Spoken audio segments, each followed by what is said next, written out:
Hello बच्चों, welcome back to my channel. चलो आज की वीडियो एक और बना लेते हैं।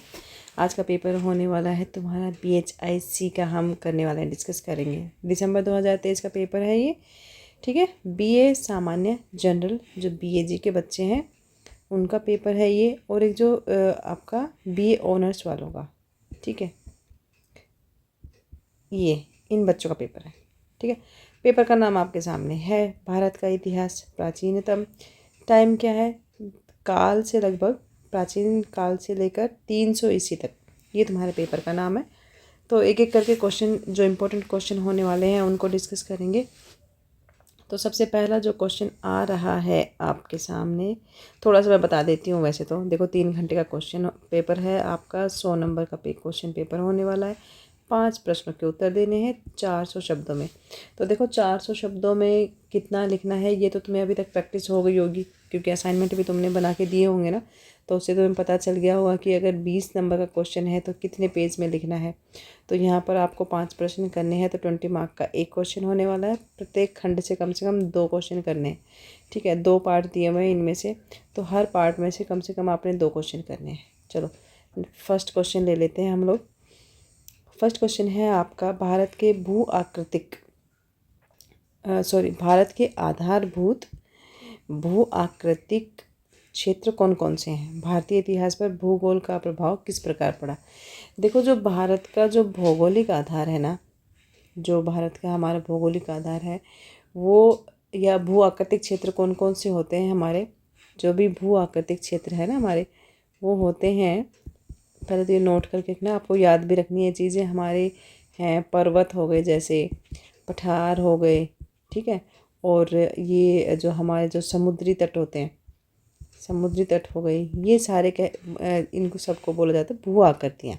ये हमारे देश की सारी भू आकृतियाँ हैं, ठीक है। तो आपको स्टार्टिंग इस तरह से करनी है कि भारत का भौगोलिक रूप जो है वो बहुत विशिष्ट और विविधता से भरा हुआ है। तो यहाँ पर पर्वत हो गए, पठार, मैदान, ठीक है, मैदान, तटीय क्षेत्र और रेगिस्तान, ये सारी चीज़ें आपने मेंशन करनी है। रेगिस्तान मिलते हैं, तो इन जो जितनी भी ये भू आकृतियाँ है ना, इन क्षेत्रों का भारतीय सभ्यता पर बहुत प्रभाव पड़ा है। क्या क्या पड़ा है उसको हम एक एक करके डिस्क्राइब करेंगे इसमें। सबसे पहले जैसे हम पर्वतों को ले रहे हैं, तो पर्वतों के लिए हम ले लेंगे इसमें हिमालय पर्वत को। तो हम यहाँ पर जो भू आकृतियाँ आप डिस्क्राइब करने वाले हैं ना, उसमें हम सबसे पहले लेंगे हिमालय पर्वत को। तो हिमालय पर्वत के बारे में आप क्या लिखेंगे कि दुनिया का भारत जो है उत्तर में स्थित है, और जो दुनिया की सबसे ऊंची पर्वत श्रृंखलाओं में से एक है, ठीक है। ये लिखना है आपने। दूसरा पॉइंट हो जाएगा आपका कि ये जो पर्वत है ये भारतीय उपमहाद्वीप में द्वीप को मध्य एशिया और बाकी दुनिया से भौतिक रूप से जोड़ता है, अलग करता है, ठीक है। तीसरा पॉइंट हम लिखेंगे यहाँ पर, ये एक पॉइंट हो गया, ठीक है, ये दूसरा हो गया। तीसरा हम लिखेंगे कि जो हिमालय की जो ऊंचाई है ना, जो इसकी ऊंचाई है और इसकी जो ठंडी जलवायु है, हिमालय की जो ठंडी जलवायु है ना, उसकी वजह से भारत को बाहरी आक्रमणों से इसने बचाया भी है, बाहरी आक्रमणों से, ठीक है। ऊंचाई की वजह से और ठंडी जलवायु की वजह से भी भारत को बाहरी आक्रमणों से हिमालय ने बचाया है। ये हो गया एक पॉइंट।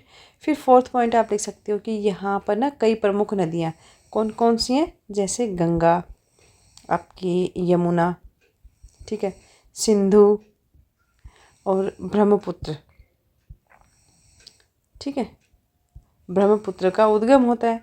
ये हो गया हमारा फोर्थ पॉइंट। फिफ्थ पॉइंट में आपने लिखना है कि इस क्षेत्र में, जो हिमालय क्षेत्र है ना, उसके प्राकृतिक संसाधन कौन कौन से होते हैं, जैसे खनिज हो गया, आपका खनिज हो गया, जल हो गया, वनस्पतियाँ हो गई, ये सारी भी प्रचुर मात्रा में पाई जाती हैं। गुड। फिर जो है हमारा हिमालय हो गया। दूसरा पॉइंट हम लेंगे यहाँ पर सेकंड पॉइंट हम लिखेंगे इसी के आधार में, गंगा यमुना का मैदान। गंगा यमुना का मैदान, इसको डिस्क्राइब कर लेंगे यहाँ पर। तो इस पॉइंट में आपको लिखना है कि जो गंगा यमुना का मैदान है ना, इंडो गैंगटिक जो प्लेन्स बोलते हैं जिसको, तो इसके लिए हम जैसे पॉइंट्स बनाएंगे तो इसमें आपको ये बताना पड़ेगा कि ये जो क्षेत्र है, गंगा यमुना वाला जो क्षेत्र है, वो उत्तर भारत के विशाल मैदानों में से एक है। ठीक है, जो गंगा यमुना और जो जितनी भी अन्य नदियां हैं उससे क्या होता है, सिंचित होता है। सिंचित का मतलब क्या होता है, ये फलता फूलता है। ठीक है, फिर एक अनदर पॉइंट हो जाएगा जो लिखना है आपने कि ये जो क्षेत्र है, गंगा यमुना वाला क्षेत्र है, कृषि के लिए बहुत उपयुक्त है। ठीक है, और भारत की जितनी भी खाद्य सुरक्षा के लिए महत्वपूर्ण होता है। खाद्य सुरक्षा का मतलब क्या होता है कि जो खाने पीने की जो चीज़ें होती है ना, जो चीज़ें हम उगाते हैं, जो खाने से रिलेटेड, जो जीवन जीने के लिए जो चीज़ें हमें चाहिए, जैसे कृषि हो गए, तो उसकी सुरक्षा के लिए, भारत की खाद्य सुरक्षा के लिए भी महत्वपूर्ण है। क्यों महत्वपूर्ण है? क्योंकि यहाँ पर की जो ज़मीन है वो कृषि योग्य है, कृषि के लिए बहुत ज़्यादा उपयुक्त है। इसीलिए इस जगह को खाद्य उपयुक्त और खाद्य की सुरक्षा से भी महत्वपूर्ण माना गया है। तीसरा पॉइंट आ जाएगा आपका, आप लिख सकते हो कि यहाँ की जो भूमि है वो काफ़ी उपजाऊ है। जैसे कि हमने ये पॉइंट लिखा ना, कृषि के लिए, वे कृषि तभी हो सकती है ना जब ज़मीन उपजाऊ होगी, और जिससे कि यहाँ की जो अर्थव्यवस्था है ना वो किस पर निर्भर रहती है, कृषि पर। ठीक है, ये पॉइंट हो गया। और जो इस क्षेत्र का एक जो समृद्ध इतिहास भी रहा है, आप ये भी यहाँ पर बता सकते हो। कैसे? कि जहाँ प्राचीन सभ्यताएं कौन कौन सी पनपी थी हमारे यहाँ पर, सिंधु घाटी की सभ्यता, याद है ना आप सबको, सिंधु घाटी की सभ्यता और मौर्य साम्राज्य, इन सब का आपने मेंशन करना है अपने आंसर में। इन सब का, सिंधु घाटी का और मौर्य सभ्यता का उत्थान हुआ था यहाँ पर। ठीक है, नेक्स्ट पॉइंट आ जाता है। थर्ड पॉइंट को जो डिस्क्राइब करेंगे आप, वो होगा दक्कन के पठार। दक्कन पठार, इसको डिस्क्राइब करना है। ये अभी हम ना आधारभूत जो भू आकृतियाँ ना उनको डिस्क्राइब कर रहे हैं यहाँ पर। तो फर्स्ट पॉइंट में आप लिख रहे हैं कि ये पठार भारत के दक्षिणी भाग में स्थित है। ठीक है, और यहाँ पर उच्च पर्वत श्रेणियाँ और घाटियाँ हैं। ये आपने अपने आंसर में सारी चीज़ें मेंशन करनी है, और घाटियाँ। ठीक है, सेकंड पॉइंट आ जाएगा आपका कि ये जो क्षेत्र है ना, जो दक्कन के पठार का क्षेत्र है, ये काली मिट्टी के लिए, ब्लैक सॉयल के लिए फेमस है। ठीक है, यहाँ पर ब्लैक सॉयल बहुत ज़्यादा पाई जाती है, और जो किस चीज़ के लिए इम्पोर्टेंट होती है, कपास की खेती के लिए, मक्का की खेती के लिए, और बाकी अन्य फसलों के लिए। Got it. फिर आप तीसरा पॉइंट लिखेंगे कि जो इस क्षेत्र की जो प्रमुख नदी प्रणालियाँ हैं, नदी प्रणालियाँ कौन सी हैं, कृष्णा, गोदावरी और आपकी कावेरी। ठीक है, यहाँ पे ये नदियाँ बहती हैं। फोर्थ पॉइंट आ जाएगा कि जो दक्कन का पठार है, जो भूगोल, जो दक्कन पठार का भूगोल भारत के जो दक्षिणी आक्रमणकारियों और जो व्यापार मार्गों को प्रभावित करता था। कैसे? जो दक्कन का जो हमारा पठार था ना, वो उसकी वजह से क्या था कि जो दक्षिण की तरफ से जो आक्रमणकारी आते थे और जो व्यापार मार्गों को प्रभावित करता था, क्योंकि जो आक्रमण नहीं हो पाता था बिकॉज ऑफ दक्कन के पठार।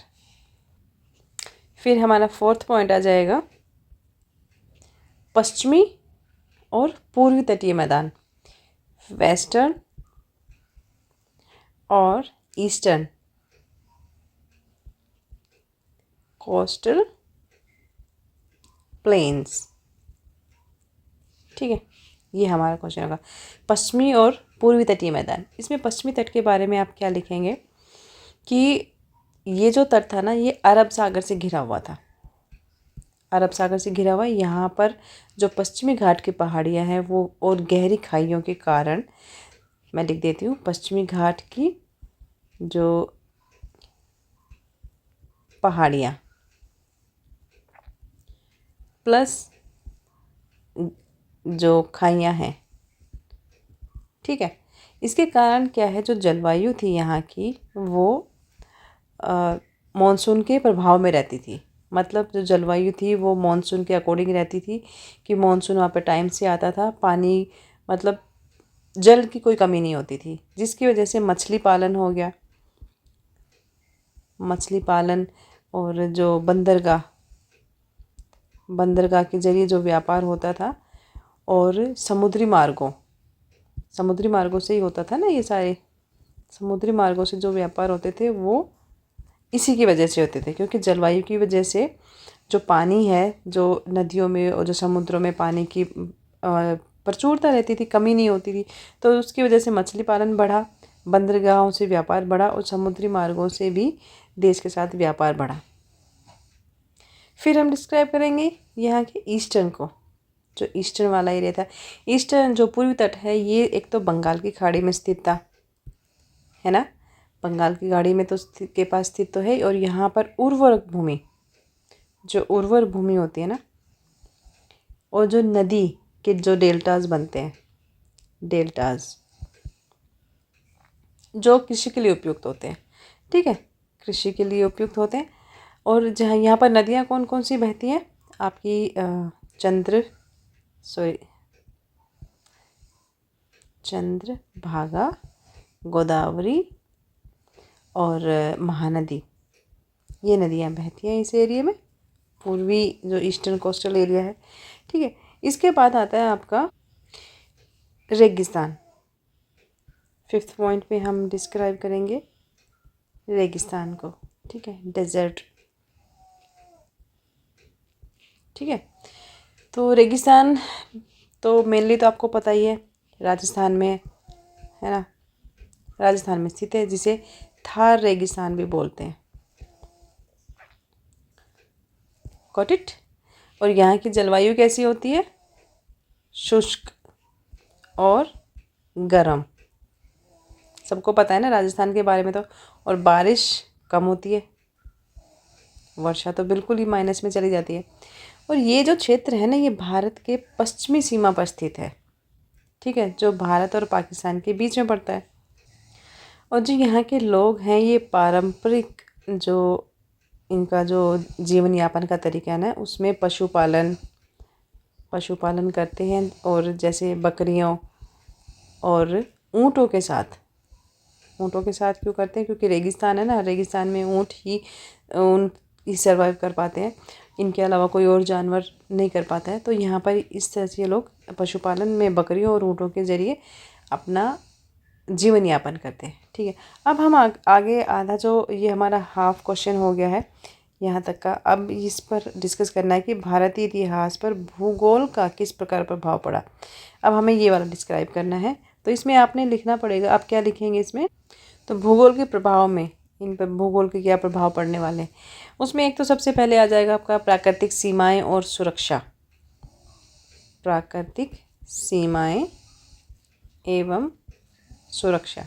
प्राकृतिक सीमाएं क्या होती है कि हिमालय पर्वत ने जो भारतीय उपमहाद्वीप को उत्तर की तरफ से जो बाहरी आक्रमणों से कुछ हद तक सुरक्षित किया है, ये सबको पता है। उदाहरण के लिए जैसे मंगोल आक्रमणकारी आए थे, मंगोल आक्रमणकारियों का जो भारत पर आक्रमण हुआ था, तो इसी जो नहीं हो पाया था, तो इसी पर्वत श्रृंखला के कारण जो है वो कठिन हो गया था ये मंगोलियों का आक्रमण करना। और फिर वहीं दूसरी तरफ इसमें आप ये भी बोल सकते, मतलब आप लिखेंगे कि जो समुद्र तट थे, समुद्र तटों और जो समुद्री मार्गों, ठीक है, ने भारत को व्यापार और जो सांस्कृतिक आदान प्रदान में मदद की। कैसे करी, जो समुद्री तटों से जो लोग भारत आए या भारत से जो दूसरे देशों में गए, तो एक दूसरे के कल्चर को समझा, एक दूसरे के जो आर्थिक लेन देन को तो उस चीज़ को इन्होंने समझा था। तो कहने का मतलब ये है कि समुद्री तटों में के जरिए जो समुद्री मार्गों के जरिए व्यापार को बढ़ावा मिला, और जो सांस्कृतिक एक जो आदान प्रदान था वो भी उनके बीच में हुआ। ठीक है, इस चीज़ को बढ़ावा मिला। फिर तीसरा पॉइंट आ जाता है आपका, जो हम जो प्रभाव पढ़ रहे हैं ना, तो यहाँ पर तीसरा प्रभाव आ जाएगा आपका सभ्यता और कृषि। सभ्यता एवं कृषि, इसमें क्या लिखेंगे? इस पॉइंट में आप लिखेंगे कि भाई नदियाँ जैसे हुआ करती, जैसे गंगा हो गया आपका, और सिंधु भारतीय सभ्यता के शुरुआती विकास के लिए महत्वपूर्ण नदियाँ थी। और जो सिंधु घाटी की सभ्यता का जो विकास हुआ था वो तो सिंधु नदी के किनारे ही हुआ था, ये तो पता ही है आपको। फिर सेकंड पॉइंट आ जाएगा कि जो उपजाऊ मैदान थे, जितने भी उपजाऊ मैदान थे ना उस टाइम, वो नदियों के कारण भारतीय उपमहाद्वीप में कृषि समृद्ध हुई। क्यों हुई? क्योंकि मैदान जो थे ना वो उपजाऊ थे, कृषि योग्य थे। उसी की वजह से भारतीय उपमहाद्वीप में कृषि समृद्ध हुई और ये समृद्ध सभ्यताओं का जन्म हुआ। फॉर एग्जांपल जैसे आपके मौर्य हो गए, और आपका ये गुप्त साम्राज्य हो गया, ये इसी टाइम में इन क्षेत्रों में ये दोनों साम्राज्य थे, ये समृद्ध हुए थे। फिर फोर्थ पॉइंट पे आप लिखेंगे कि व्यापार, ये हम इसे ना भूगोल का प्रभाव पढ़ रहे हैं, व्यापार और सांस्कृतिक क्या संपर्क।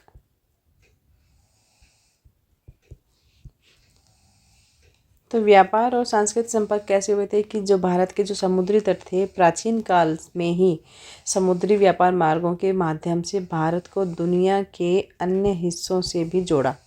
तो व्यापारियों ने भारत से क्या लिया? वस्त्र, क्योंकि व्यापार शुरू हो गया था ना, सांस्कृतिक संपर्क तो शुरू हुआ ही, साथ साथ व्यापार भी शुरू हो गया था अन्य देशों के साथ। तो वो कैसे हुआ था और किन किन चीज़ों में व्यापार हमारा स्टार्ट हो गया था? भारत से वस्त्र, मसाले, ये तो बहुत ही बेसिक क्वेश्चन है। ठीक है, जो रत्नों का हो गया, ये आदि भेजे जाते थे। और भारत ने विभिन्न जो अलग अलग देशों की जो संस्कृतियाँ थी ना, उनसे मेल जोल बढ़ाया, संपर्क किया, क्योंकि जब मिलेंगे तभी तो संपर्क होता है ना। फिर सेकंड पॉइंट आ जाएगा कि भारत में विभिन्न साम्राज्य पनपे, जैसे कि अभी हमने डिस्क्राइब किया, गुप्त हो गया, मौर्य साम्राज्य हो गया, और दिल्ली सल्तनत, ये भी इसी एरा में इन चीज़ों की ये सब सारी चीज़ें पनपी थी। और इन तीनों ये जो साम्राज्य थे, इन्होंने व्यापार मार्गों पर अपना नियंत्रण स्थापित किया था। ठीक है, फोर्थ पॉइंट आएगा आपका, ये तीसरा था हमारा, प्राकृतिक संसाधनों का प्रभाव। संसाधनों का प्रभाव,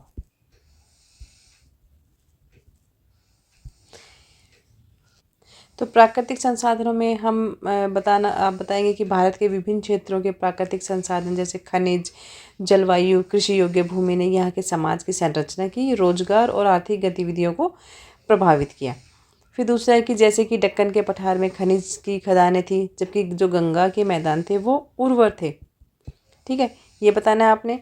पांचवा पॉइंट आ जाएगा आपका आक्रमण और विस्तार।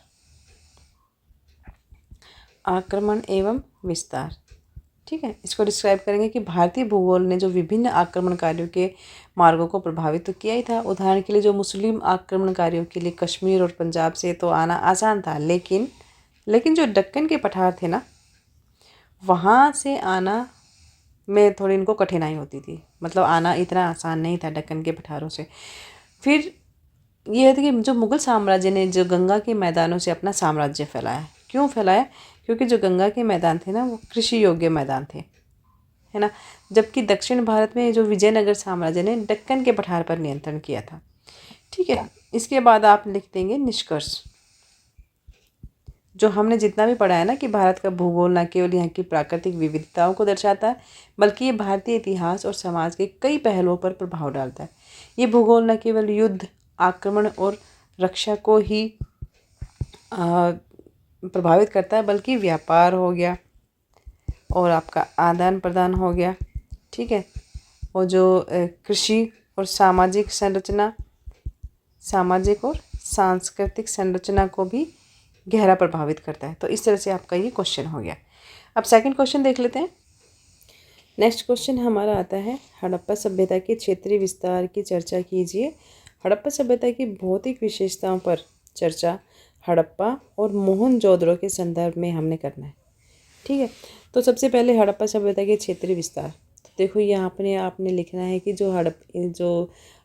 इन स्थलों का जो क्षेत्रफल था करीब 12.99 लाख वर्ग किलोमीटर था, और ये दर्शाता है कि ये दुनिया की सबसे विस्तृत क्षेत्र में फैली हुई सभ्यता थी। हड़प्पा सभ्यता का जो भौगोलिक विस्तार है ना, वो कहाँ से कहाँ तक था? सिंधु नदी से लेकर दक्षिण पूर्व तक फैला हुआ था। तो इसकी जो पश्चिमी सीमा थी ना, ये आपको ना बताना पड़ेगा, क्योंकि यहाँ पे ना क्षेत्रीय विस्तार पूछा हुआ है।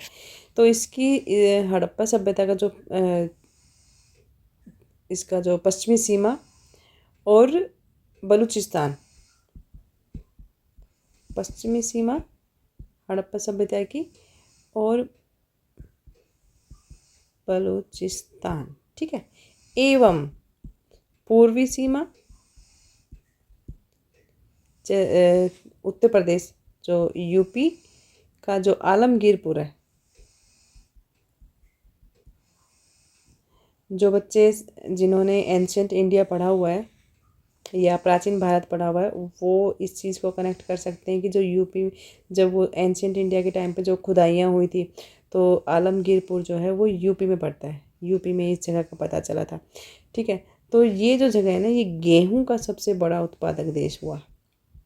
ठीक है, तो हमें बताना क्या है? मेनली हड़प्पा सभ्यता का क्षेत्रीय विस्तार बताना है, कहाँ से कहाँ तक फैला हुआ था, कितने लाख वर्ग किलोमीटर में था, कौन कौन सी पर्वत श्रृंखलाएँ इसको घेरी हुई थी, और जो भी इनका जो भौगोलिक विस्तार था ना, वो सारा आपने बताना है यहाँ पर।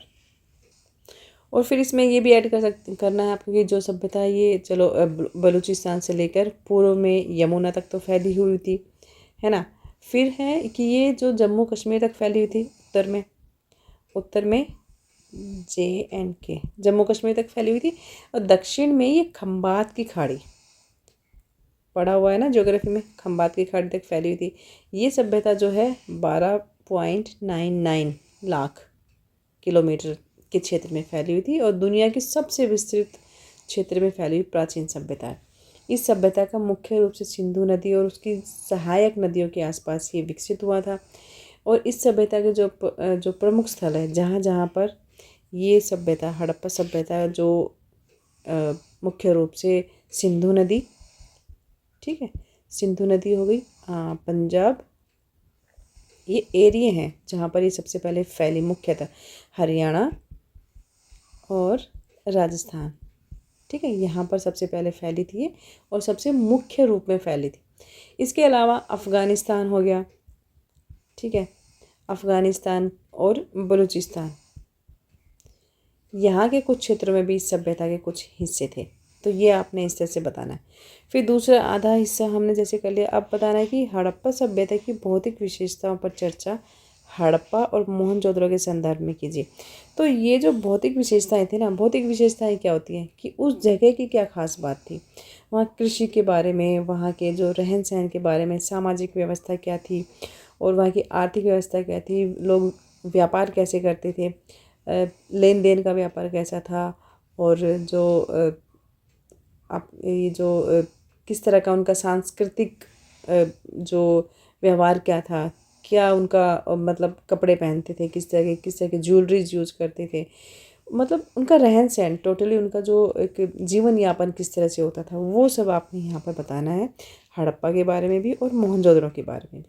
ठीक है, नेक्स्ट क्वेश्चन कर लेते हैं, आरंभिक वैदिक अर्थव्यवस्था। ध्यान देना, वैदिक अर्थव्यवस्था और समाज की विशेषताएं क्या हैं।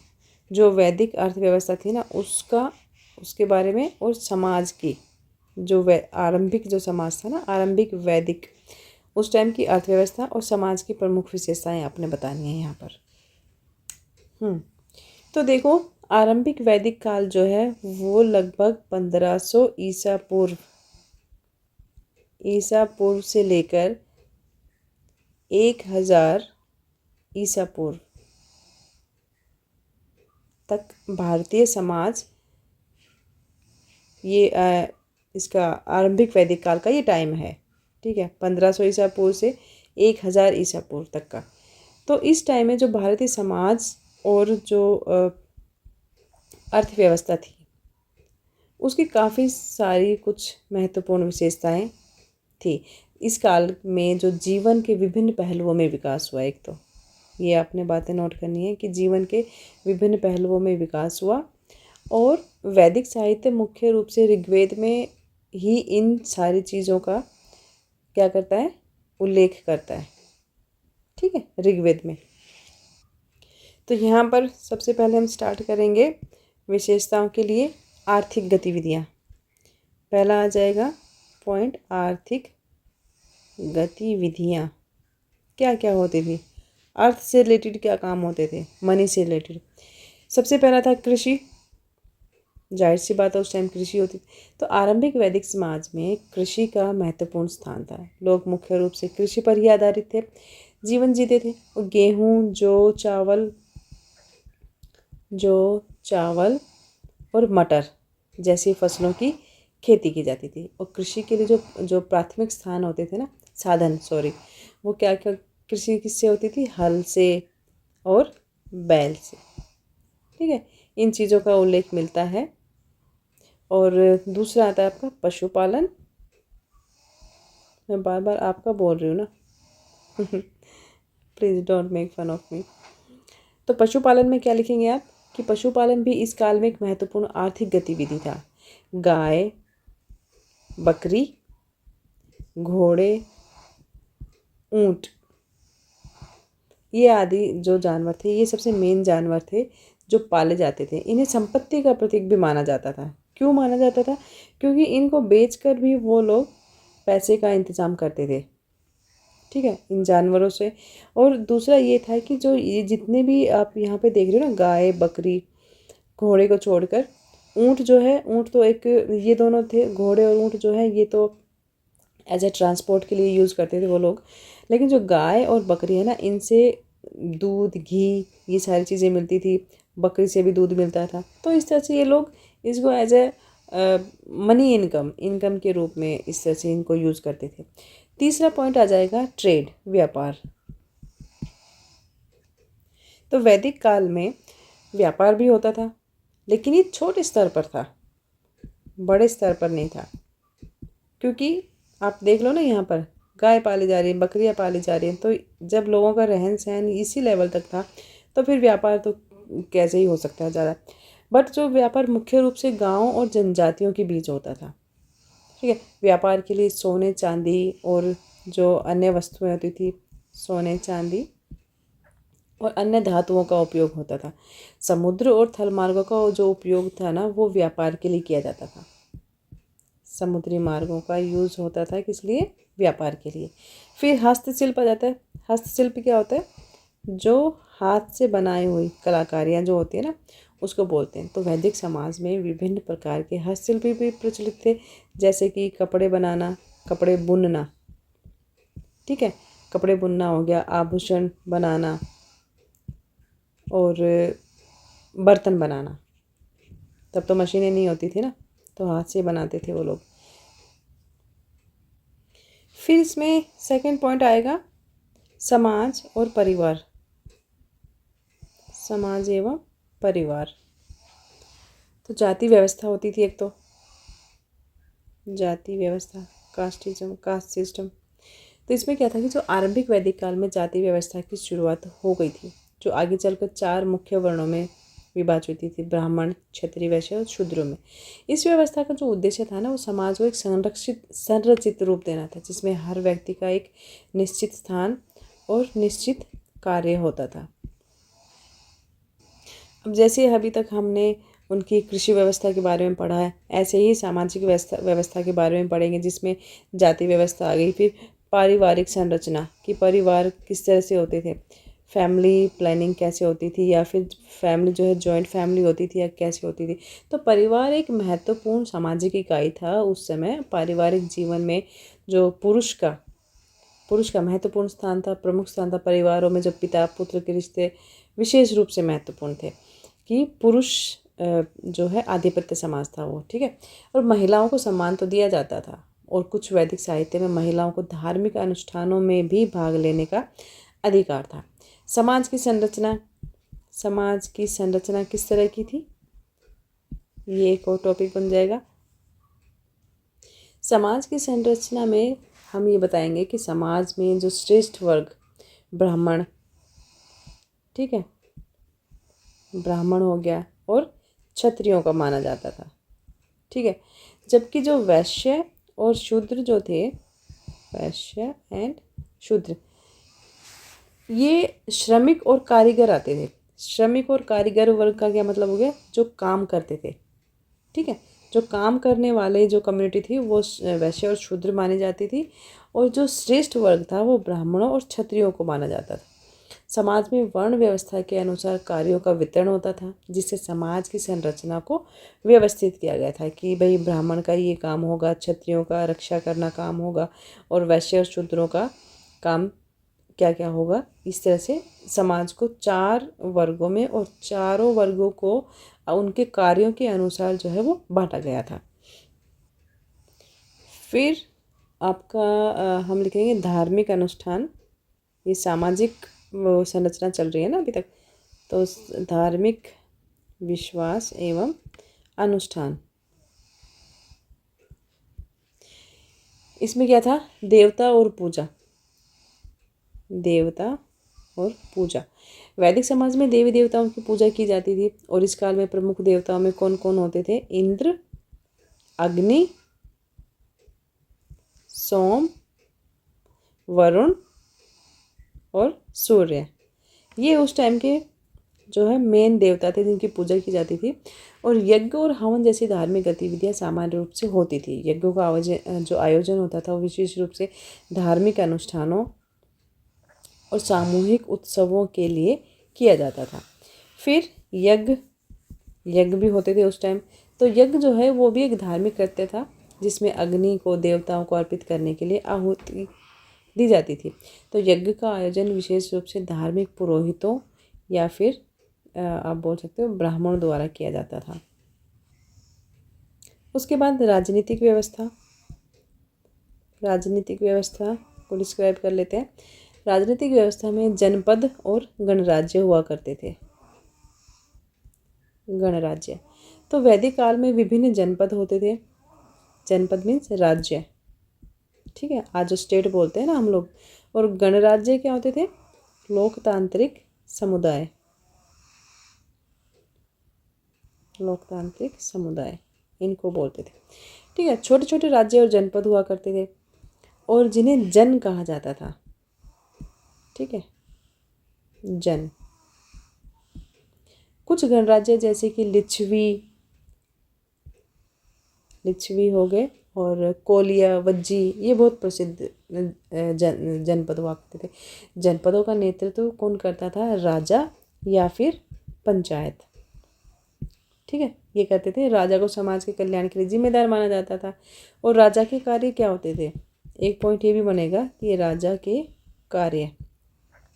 राजा का जो कार्य था वो जन कल्याण, युद्ध, न्याय और यज्ञों का आयोजन करना होता था, ठीक है। राजा के साथ एक सलाहकार परिषद भी होती थी, जिसमें प्रमुख जनप्रतिनिधि होते थे, ठीक है।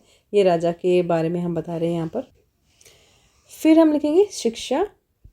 उस समय शिक्षा एवं साहित्य के बारे में, कि शिक्षा किस तरह से दी जाती थी, साहित्य क्या था उस टाइम। तो इसमें पहला आ जाएगा विद्यापीठ। विद्यापीठ क्या होता है कि शिक्षा का मुख्य उद्देश्य जो था वो धार्मिक, दार्शनिक और सामाजिक ज्ञान का प्रसार करना था। ब्राह्मणों और शिक्षकों द्वारा वेद, उपनिषद और धार्मिक साहित्य का अध्ययन कराया जाता था। तो वेद आप यहाँ पर लिखेंगे, उपनिषद और धार्मिक साहित्य। तो इनको कौन पढ़ाते थे, या इनका अध्ययन कौन कराते थे, ब्राह्मणों द्वारा करवाया जाता था, ठीक है। गुरु शिष्य परंपरा में शिक्षा दी जाती थी, और ये मुख्य रूप से मौखिक शिक्षा होती थी, कोई रिटन वर्क नहीं होता था, मौखिक शिक्षा होती थी। फिर वेदों का भी अपना महत्व था, इस काल में बहुत महत्व था। ये धार्मिक और सामाजिक, ठीक है, सांस्कृतिक गतिविधियों का आधार थे। इस समय के जो सबसे मेन जो वेद थे वो 4 वेद थे: ऋग्वेद, यजुर्वेद, अथर्ववेद